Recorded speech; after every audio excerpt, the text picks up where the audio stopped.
Okay, we are on Daf Chaf Bet, Amud Bet. If you're following Article 22b2. Says the Mishnah as follows. Avar avera sheyesh ba shnei lavin. You have a person committed a sin that has two different lavin, two different negative commandments associated with it. So what does that mean? We've already discussed that many times, where a person could be doing one thing. We even had the guy could be doing 8 averot with one item, right? Okay? That talk about being ADHD. If you're going to do one lav, you may as well do 8 at the same time. Okay. So a guy did avera, sheyesh ba shnei lavin, has two negative sins attached to it. Amadu omed echad. The Beit Din will look at these two sins, and they'll make an assessment on what he can handle in one shot. Lokeh upatur. So if, in this case, if the Beit Din applied this one omed, this one assessment to him for both of those averot, lokeh upatur. So he gets malkut for that, for this assessment that incorporated both of them, and he's patur from any more. V'im lav, but if they only sized them up for one of the averot, then lokeh, he gets malkut for that one. Umitrapeh, then we wait for him to get better. He recovers from the punishment. V'chozer v'lokeh. At a later time, what happens is we then go again and we give him the second concept of malkut. So people kept asking this question. I told them we're going to get to it, and this is where we got to it. Okay, chozer v'lokeh. However, if they sized him up and they said the guy could only handle, for both of these averot, he could only handle this number, once he gets that number, he's patur. We'll have to see exactly what does this mean. Why would the Beit Din have done that? Okay, so the Gemara continues. Okay,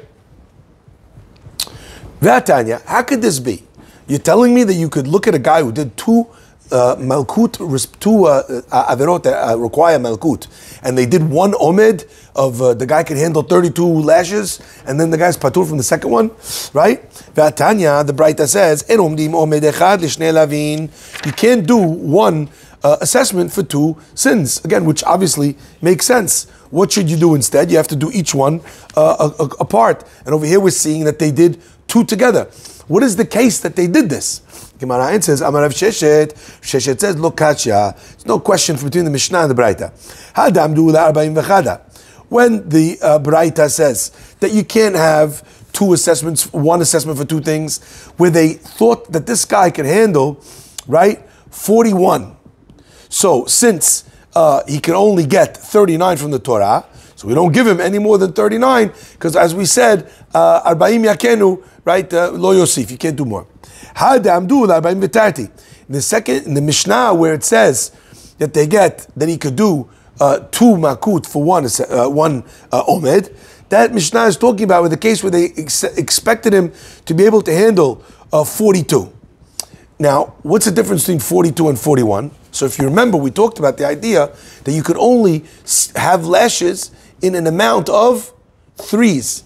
So if the guy has 41, so then 39, he's only got 2 left. So that's not an assessment for a second set of lashes.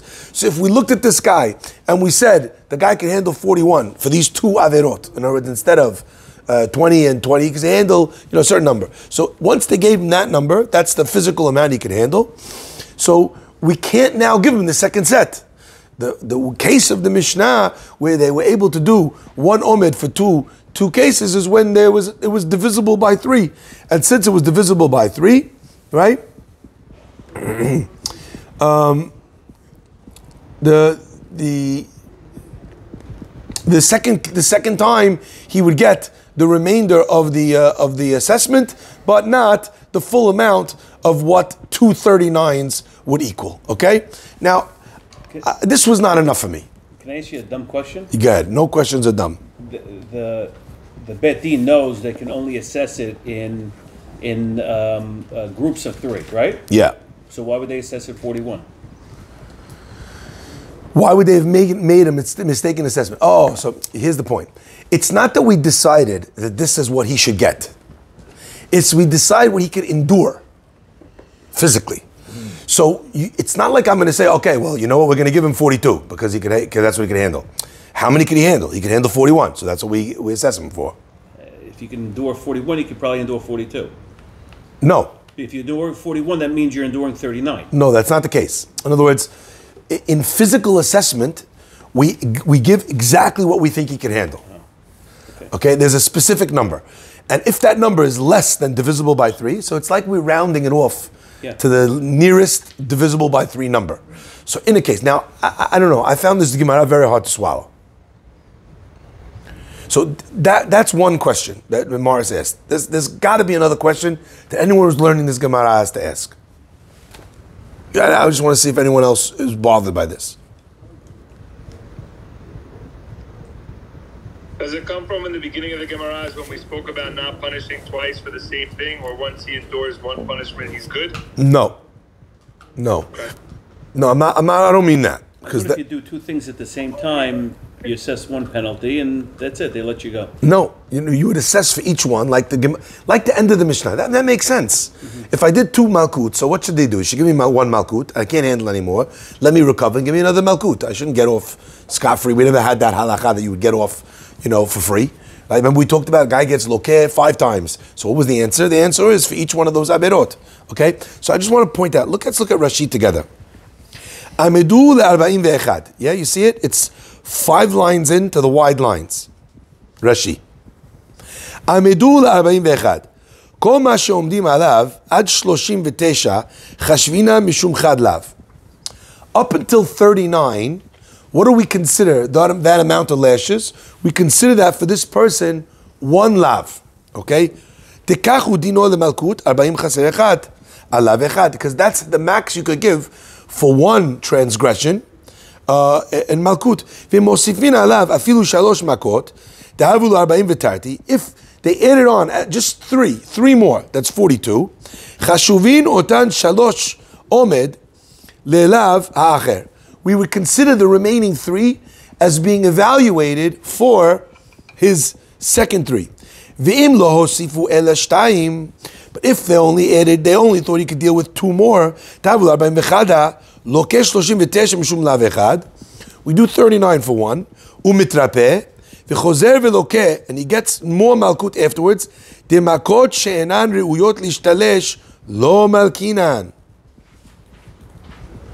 Right?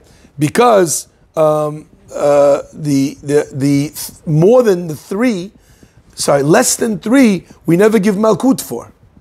All right. So in a case where they evaluated him for 41, you can't. That's not an omed. And since that's not an omed, what happens then in that case? In that case, in the Braita, we would say that 41 can't count for a second set because it's only 2. So what would we do? We would hit him only for the 1. What would happen now to his second malkut? We'd reassess him later because we would say it's not a valid assessment. So actually, when you read the Gemara doesn't tip its hand completely. You have to read Rashi to really get what's going on over here. Really, what the Gemara is saying is as follows. They're assessing how much the guy could have. Once they decide how much the guy could have, since he has 2 malkut, we'll now divide the assessment into 2. Okay, you got that? We'll divide into 2. We'll automatically slot 39 for the first one, because that's the max you could give. And anything that's left over, we'll say, oh, that's for the second one. Okay? So if they said 50 as an example, what would we say? 39 for one, and 11 for the other. Okay? Would we give him 11? No, it's not divisible by 3. What would we give him? 9. But we would say that the Beit Din meant to say that this was for both of them. Let me give you just a silly example. Imagine in the court of law, there's a fine for each time you park illegally for $65. That's the fine for parking illegally, $65. Anyway, guy commits 2 parking, Two parking infractions. He comes to the court of law, and the guy says, he's arguing on the case, the guy says, brings down the gavel, you have to pay 65. So if he's arguing on one of the cases, and the judge says 65, we know that each one of them is 65. So we don't assume that the judge meant to say you have to pay 65 total. But what if the judge says, I decide you have to pay 70? There is no punishment of 70 for one. So you'd automatically assume that the judge was saying that the total for the 2 is 70. But it would be very hard to argue that when he said you have to pay $65, he meant for both of them because he could have also meant for one, which is the generally accepted number for one. That's what the Mishnah is talking about over here. I don't know if you know what I'm saying. Like, why would that be the case? I mean, there's a lot of judges who make decisions based on the individual themselves. Like, oh, I know you can't necessarily pay. Like, I've seen God knows many videos on YouTube. I mean, it's the only example I have. But judges saying, like, I know that you can't afford, or I know that you've tried this, so he'll give a leniency in the So when the judge is saying, I know that you can't afford money and I'm giving you a certain number for both of these infractions, obviously. But here's a case where they're arguing on one infraction. The judge says $65. Later, the guy wants to say he obviously meant both of them. Why would be the logic to say that? So here, that's exactly the point. If they said the guy committed 2, Bet Din says 39, we would have no reason to think they were talking about for both of them. Because up till 39 is a number that would be associated with just one. The minute they go over that number, you'd assume that they're talking about 2. But the minimum they could say that would allow us to say that they're talking about the second group is 42. Because now we have a viable giving of Makkot. But if it was for 41, since that is not a viable second Makkah, they couldn't have been saying that that's the number they meant for the second one. So therefore, we give him the maximum for number 1, which is 39. Then when he gets better, we reassess for the second set of Makkot. But aren't you only allowed to assess up to 40, but really 39? Remember, there's 2 separate kinds of assessments. One is how many we're giving him. That's not what they're assessing here. They're assessing is how many here could the guy handle. Right, but they could assess how many he could handle. Yeah. But they also have to have in mind that the maximum penalty for each infraction is X. Yes. So if they have that in mind, the assessment of 41, by definition, means two assessments. So this is the question. What happens when Bet Din does not clarify? Would we be able to say unequivocally that that assessment means 1? Or that assessment means 2? I think it Says the means Gemara. 2, and it's a technicality that you got to go back to 1. So the minute I did not receive any malkut for my second infraction, how did I get patur from that second infraction? You reassessed. So I would have to be reassessed, exactly. Yeah. So that's the halakha by 41. But the minute there's 42, where I could give you a minimal amount for the second amount, and remember, we have to take this together with what we learned last time, that a huge part of the malkut punishment was what? The very fact that you're standing there in the docks and they're saying, so how could the guy get patur for 3 lashes? The answer is, it's not just the 3 lashes. It's that Bet Din said on him that he has to get malkut. You know what it's like? It's like if Bet Din says, the court says to you that a person, is being punished for a terrible crime. If they say that you have to pay $1 for the crime, or $1 million for the crime, it's not relevant. The guy is scarred forever, stained forever, because the $1 punishment says guilty. So the difference between $1 and no dollar, that's why these massive court cases, for $1 that superstars will spend $1 million defending, what are they doing for $1? Because the dollar is not the point. I'm going to get better from getting hit on my back with malkut. That's not it's the fact that Bet Din assessed me on this thing. They said guilty and they punished. They gave me 1. The minimal amount of malkut is 3. But that's the bit that hurts. More maybe even than the remaining 36. Okay? Let's continue. Says the Mishnah. Ketzad malkinoto. Okay, so a whole masechet. This is so interesting and Judaism works. Shuf how much we have left in the book. This is how much we have 3 pages left. And this is how much we did. So the whole book is called Makkot. On page 22b, when you have 2 pages left to the end, the Mishnah is going to tell you, okay, so let me tell you how you do Makkot. It makes a lot of sense. Yeah, go ahead. Yeah, explain. We spoke about a murderous Bet Din, right? Yeah. Which is sort of an oxymoron because they killed 1 person in 70 years. It's the same thing. Beautiful. But the leniency. Beautiful. We want this to be literally, the carrying out of the malkut is literally a last case of last resort option. Okay. Says the Mishnah. Ketzad malkin oto. How does a Bet Din do the malkut? So we already got a little bit of a tip because when we learned about the divisibility of 3, if you remember, the 1/3, the 2nd third, the 3rd third, we already covered this a little bit. But says the Mishnah, Kofeh shtei yadav al amud helach vehelach. So they bind his 2 hands on amud, on the post, okay, on either side. Helach vehelach, on one side and the other side. V'chazan knesset, and the appointed person for administering said Makkot, ochez bigadav. He grabs the clothing of the person, right? And he pulls them from ochez. He grabs them. Im nikreu, nikreu. If they tear, they tear. Vim nifremu, nifremu. And if they split, they split. What's the difference between the two? One is where it's tearing not on the seam. So that's obviously more problematic to be able to repair. Nifremu on the seams is easier to repair. But if they rip, they rip. If they split open, they split open. Ad shu migale et libo. Until the person's heart and the back of the chest and the back are exposed. And they put a stone behind him. And that's what the person giving the whip, who's going to whip him, is going to stand on. Are you starting to understand why it doesn't matter if you got one set of 3 already? This is, it's a spectacle. You really, and this is what the pasuk is saying. People had to learn from, in Singapore, there's no gum on the floor. Right. You know why? Because they'll cane you. So yeah, it really stinks to be the guy who gets caned. But when there's a legal system that's operating in any society, which again, we are living in a society where the legal system is broken, okay? And because it's broken, you have rampant crime. But in a society where the system is working, the odd thing is people like it's so inhumane. Well, it's not inhumane because it doesn't happen. Because actually when people are scared of the law, they don't break the law. Okay. Right? Hazana knes omed alav. And he has this strap, this ritzuah, this in his hand. Shel egel, and it's made out of egel, out of skin of the leather of a cow. Okay? Kifula echad l'shnayim v'shnayim la'arba.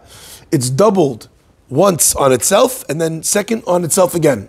Shte ritzuot shel chamor olot v'yordot bo. And alongside this two, what's it called? Is 2 straps of ritzuah shel chamor, of a donkey, that are on either side inside of it. Yada tefach. The handle itself is a width of a tefach, of a fist. V'rochva tefach, and also the width is also the width of a tefach. V'rosham magat al pi kreso. And the top of the strap is long enough that it reaches the stomach when they hit him on the back. Not fastest. It's just wild to think about the detail that we're going into when you're talking about Malkut. So when he gets this Malkut, a third is lifanav on the front, shtei adot, and 2/3 of the amount that he's supposed to get on the back. Lo omed v'lo yoshev. He doesn't hit the guy when he's sitting, and not when he's standing. Ela muteh. Rather, when he's bending over on the post that we talked about. Shneimar v'hipilo hashofet. The shofet casts him down, so you see that the person is leaning forward. So hipilo hashofet doesn't mean he puts him on the floor. He's not lying down. He's not standing up. So what's the in between of those two things? Bending over. Ve'amakeh. The person who's giving the malkut, malkeh biyado echad b'chol kocho. He gives him with one hand, with all of his strength. Ve'akoreh koreh, and the person who's reading out how many what's it called? Who's reading out the reason why he's getting the malkut. Who's reading? He reads out im lo tishmor la'asot. If you're not careful to do all the words of the Torah, the pasuk says over there, right? Ve'hifla Hashem et makotecha ve'et makot zarecha. Hashem will increase the hitting on you and the children of your children, right? And the hitting of your children. And each time, right, he reads the beginning, the verses completely after each one of the lashes. Now let's just see the full pasuk on the side of the Gemara, okay? Im lo tishmor la'asot et kol divrei haTorah azot haketuvim b'sefer hazeh. If you're not careful to do all the words of the Torah that are written in this book, Lira et Hashem tefir Hashem, to have awe of Hashem hanichbad, v'hanora hazeh et Hashem elokecha, v'ifla Hashem et makotecha v'et makot zarecha, makot gedolot v'ne'emanot, v'chalaim ra'im v'ne'emanim. He will give you these very difficult blows. And it's interesting, the word ne'emanim, what does ne'eman mean? Loyal. Believers. Loyal. That's what ne'eman means. Okay, someone who's loyal is called a ne'eman. So what does that mean that these makot are ne'eman? That means that the purpose of these makot is to be as something that ensures that the person stays in line. So in some societies, the punishment of when we talk about a punishment for a crime, the punishment of a crime is retributive. It's in order to take retribution. Okay? In Judaism, all punishment is corrective. It's only ever about causing you to fix your ways. There's no joy in giving someone punishment for the sake of getting back at the person for their crime. And that's why the word ne'eman is there. And I think as well, in my mind, I imagine that that's a big part of why every single makkah, they read this again. That the person getting hit should recognize and realize the purpose of it, the purpose of these makot, and not take them, so to speak, in the wrong way. Number one. Number two, only the Jewish people, while they're giving you makot, are making a speech. Right, we're just going to hear a few words from the rabbi. You know, I think also it gives them a second. It gives the person a second to gather after getting the makot. Rabbi, was it publicly done? It's in the Beit Din. So everyone Anybody can watches. So attend. there's like a humiliation factor also. It's sometimes, yes. Sometimes we talk about the fact that they gathered everybody. There's no hakel, but it's not private. Okay? Okay. Says the Gemara, V'shmaitem, and finally, what's the last pasuk? U'shmaitem et divrei haberit hazot. את דברי הברית הזאת ועשיתם אותם למען תשכילו את כל אשר תעשון. You should keep all these things and you will do them in order that you should become wise to that which you should do. V'chotem, and what does he finish these three pesukim that we just said with? Hashem does not arouse himself to his full anger, to his full punishment. It's only the amount that a person can handle. And Hashem will forgive you and accept you back afterwards. And what happens afterwards? And then, each time he goes back to the beginning. Just a wild concept.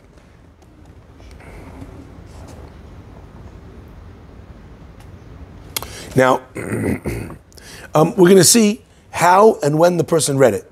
Because the simple translation of the Mishnah is that he's doing this between each one of the Makkot. But we'll see in just a second exactly if that's what bears out. Now let's continue. The Mishnah continues and says, what happens? What happens if the guy who's getting the Makkot, he dies? It's too much for him, he dies. Patur. The person administering the lashes is exempt. Why is he patur? He doesn't have the intent. The idea is that he's chosen not to have the intent of ever killing the guy. Good, but what else? He was told to do. Because the Beit Din assessed what the guy could handle. It's not his fault. Right? So in the Beit Din's assessment, the guy should have been able to handle this. If I gave and he was unable to handle it, it's not something that I did. Okay, I was commanded by the Beit Din to do this, and the Beit Din assessed that this would not be the outcome, so therefore the guy is patur. What if What if the guy, he's supposed to do 36, he can get to 38. What if he was supposed to do 36, and instead he did 37? What's the halacha? You can't say that the guy killed him on purpose.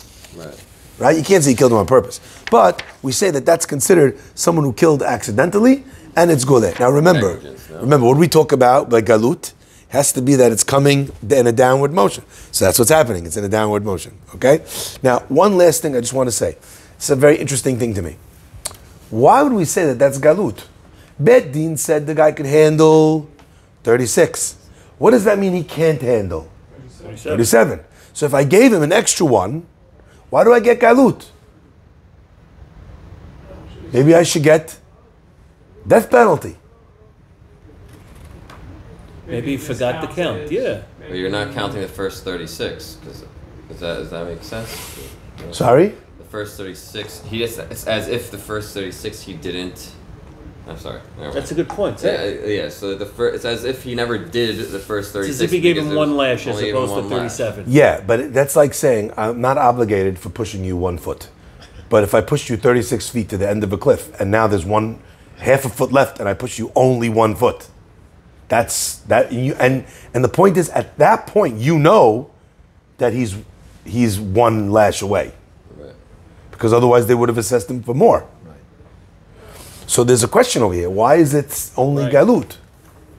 So where one answer was that the guy didn't know, miscounted. I don't buy that. Do they count? Why when don't they I do buy it? that? They're counting out loud or something? 1 second. That's true. But why don't I buy that the guy messed up the number of counting? This is the biggest deal of on the face of the earth. Is Right. to literally It's a potentially responsibility. kill somebody from your job. More than that. True. Yes, Yeah. true. But more than that. Why don't I buy that? If the guy miscounted, I don't think they would give him even galut. Right. You hear that? So you think it was Yes. intentional? I think the guy gave him an extra one, knowing he gave him an extra one, Yes. right? But not knowing that would wind up killing him. So we have to figure this out, because he had to do enough to be chayav galut, and he had to do too little to not be chayav more than galut. So how are we going to understand this case of the Mishnah? So we'll see. I just wanted to bring up the questions that are there. Okay? Does reading of the pasuk in between also affect the lasher to the point where he should, in his mind, know that this is for a specific reason, so to avoid the issue of going over, adding additionals? Like to keep him in check, you're reading the pasuk, it slows him down because you're lashing someone, maybe he gets, he'll get carried away. So I have one thing. I was, when I read the first time the Mishnah says that he hits b'chol kocho, with all of his strength. Force. So you know why I think that's there? I think that's there because what happens if the guy moots in the middle and you're like, oh, you hit him too hard? Right. So we only give the only way to have it be that he couldn't have done any damage is if the commandment is to do it as hard as you can. So I did it as hard as I could. I'm imagining though that you get a guy like I don't know about if who's the strongest guy in the world, right? But whoever the strongest guy in the world is, that guy's administering Makkot. I kind of imagine that the number that he can handle is less Yeah, nobody can handle. than if Haron Shochet's giving the Makkot. It's a good question. Was there someone in particular that was the agent? Oh, so we're going to come back to that. And my real question is, not is there someone in particular, is do we have to take into the assessment, based on who's giving it, this is how many we think? Force. Right. Right. Yeah? The receiver. One would imagine that has to be a part of it. Also, Lightweight, what's featherweight. Right. But I find that very difficult because I would imagine that would create all sorts of problems. How are you going to know exactly how much strength the guy has? Yeah. So you mentioned that they say a phrase between each lash, correct? And before. So I mentioned that in the simple version of the Mishnah, it seems like that v'akore kore, and he's reading v'chozer l'tchilat hamikra. It sounds like each time he says it, then he goes back to the beginning, and he keeps going back to the beginning. It sounds like every time he does one lash, he has to go back to the beginning. We're going to see whether or not that's true. Right, because that would be my point. Is if the guy gave a lash and he's supposed to be waiting for a signal before he lashes the guy, maybe that's what the punishment is that he didn't wait necessarily for the signal, even though his whether it was his intent or not to actually hit the guy. Like that's kind of where the punishment comes in. So we'll have to see. I just read the Mishnah in a straight form, and we're going to see whether or not that's actually true. Okay? So let's see the Rashi on that. Rashi says as follows.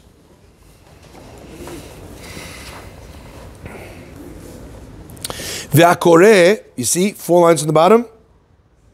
Ve'akore kore im lo tishmor. Hamifshat pshitalan debai kiriya.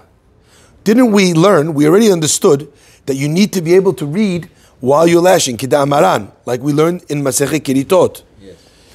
Bikoret tiyeh. What does it mean, bikoret tiyeh? Bikriyat tiyeh. It needs to be done while something is being read.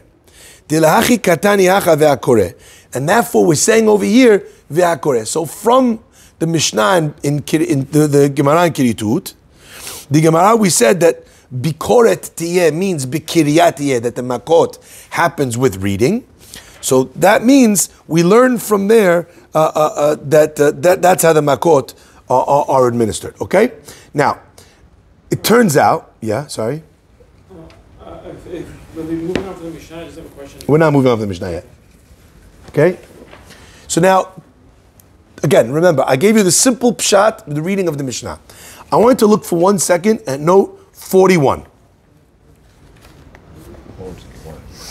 You see that note from the Maharsha? Yeah. The last 3 verses are 13 words each. Okay, corresponding to 3 sets of 13 lashes, constituting the full 39 lashes. V'ifla Hashem et makotecha v'et makotzecha. You see how he counts? Till 13. Ushmartem till 13. V'urachum till 13. So what does that mean?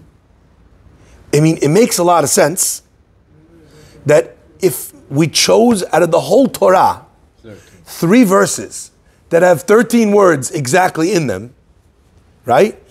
That each makkah is getting one word, right? Right. So what we said before, that it sounds like from the Mishnah, you're reading and then you're going back and reading again. Going back and reading again. Well, when are you going back and reading again? After each word. It would sound like after each makkah.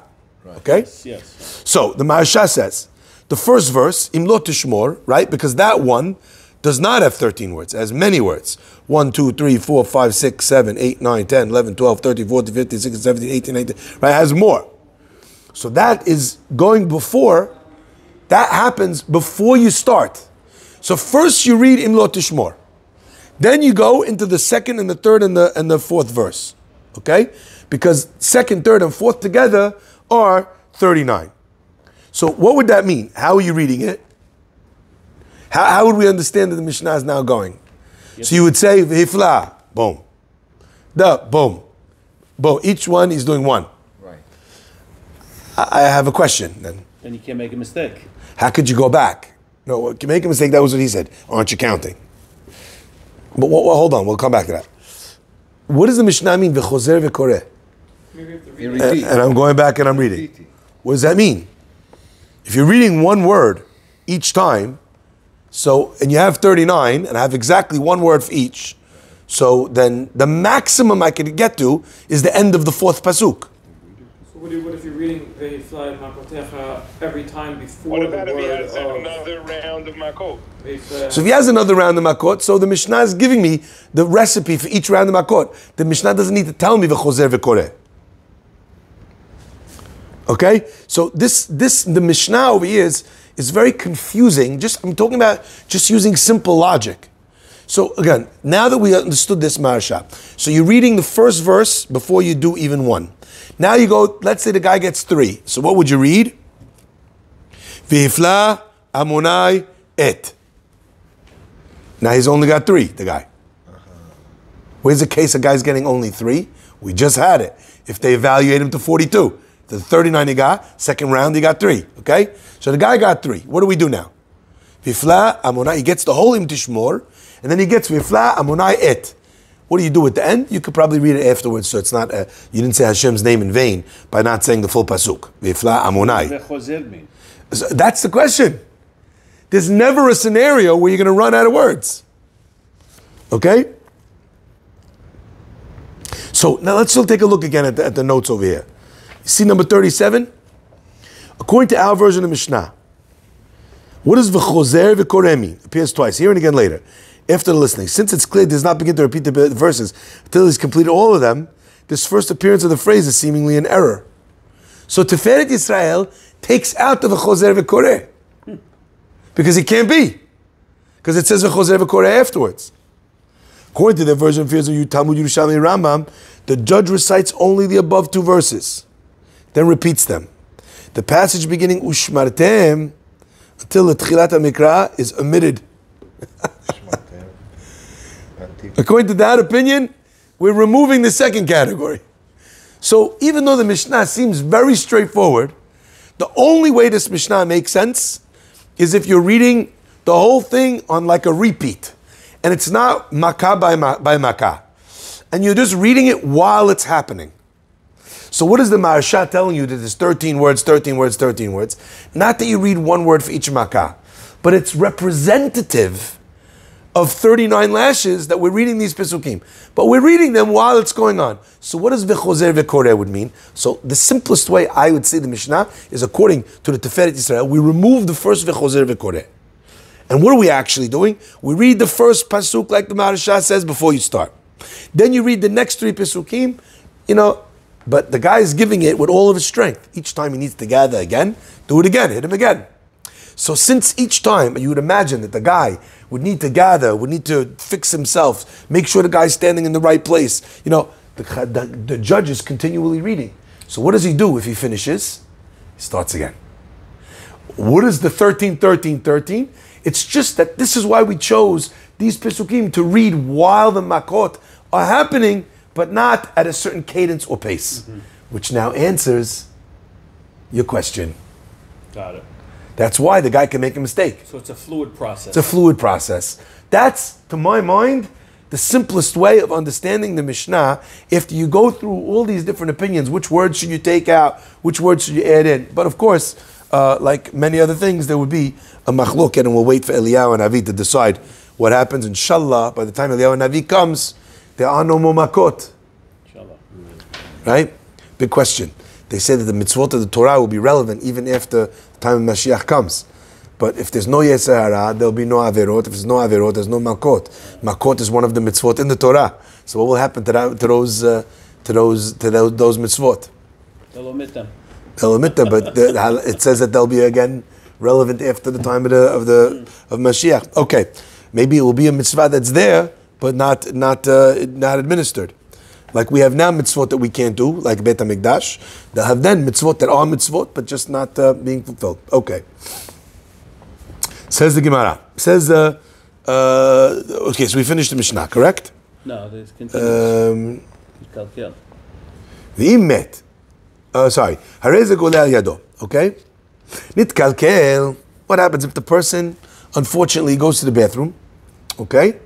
Ben birei ben b'mayim, whether it's the larger or the smaller, patur. The halacha is he's now patur from getting lashes. Wherever he is, he stops. This is wild. This is wild. What? It's another condition. I'm just saying. I kind of figure I would have a lot of fasulia before I went into the dock. I'm just thinking that there's got to be a way, the way out. The he has to get Makkot, and if he soils himself, he gets patur from the Makkot. Remember, we have to go back to the original idea. The whole point here is not that we got a beating guy up. The point is that we want the guy to come back in teshubah. We want the guy never to do this again. The omed of being guilty is an embarrassment. The embarrassment of publicly soiling yourself while this is happening is so humiliating that it's not that he's patur from Makkot because it's a mechanism. You're not going to do this to get out of the Makkot because the whole thing is about a humiliation to the point where you're never going to want to do it again. Rabbi Yehuda Omer, Ha'ish birei v'ha'isha b'mayim. Rabbi Yehuda says, no, it's too much to absolve the person for either one of them. It's for a man who could withstand the greatest sense of humiliation, it would be the worst of the two. And for a woman, it's even with the less of the two. Why? Since a woman is more embarrassed, even from a smaller amount, so we would have fulfilled the point of the Makkot by even just having that, and that alone would be enough. Okay, I want to take 1 second. Let's. Sorry? With the woman, when we tear, if a woman gets Makkot, and if they tear her shirt, the woman's exposed? Yes. Does the guy do that? Does the guy give the Makkot to the lady? Yes, we have that in more than one place. Where else do we have that? Sotah. By Sotah, very good, Levi. Okay? We have that also by Sotah.